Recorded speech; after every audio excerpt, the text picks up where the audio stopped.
that's an interesting point. Suhail said, in your experience with corporates, do you actually see that they want to emulate the Azim Premjis, or these are drops in a very large ocean? No, I think you're absolutely right, Rajdeep. There are two issues happening. Number one, the community is not going to respect you just because you make money. The community is going to respect you if you look after the community. And by community, I don't mean, if you set up a steel plant and you only look after the people 10 kilometers around the steel plant.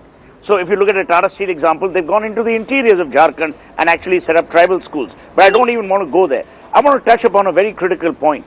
Look at the media. The media celebrates rich lists. When was the last time CNN, IBN, and you can actually make that difference? And by you, I mean the media. When was the last time you published a give list in India of people who are actually giving back? When have we last celebrated giving back? We haven't. We've now waited for Warren Buffett and Bill Gates to come into India, have this, the giving pledge, right, and talk about this. The tragedy, as Mohan rightly says, is Manu Smriti talks about Dan 3,700 years ago, but we have to wait now for the oracle of Omaha to actually come and talk to us about giving back to society. Mohandas Pai, do you believe that, that it doesn't come naturally to us? Is there a problem that giving and sharing and charity doesn't come naturally to India's rich, as it should, as a country starts growing at 8%, 10%, the idea of sharing wealth? Well, I think it comes naturally to Indians as a people. Let me say this, Rajdeep. The poorest of the poor in this country are the most generous. They have more. 2 rotis, they give 1 roti to any visitor who come. They give much more than the rich give.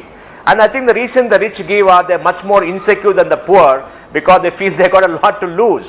And now with so much of wealth, so much being there, much more than what 7 generations can consume, I guess they tend to be more generous. But as Suhail said, I need to agree, we must not celebrate billionaires, but we must celebrate people who give away billions. Right. We must change our attitude and demand. In fact, all of us should stand up and demand of a billionaire that they give money away, because the money has been earned not only because of the hard work, because of tax policies.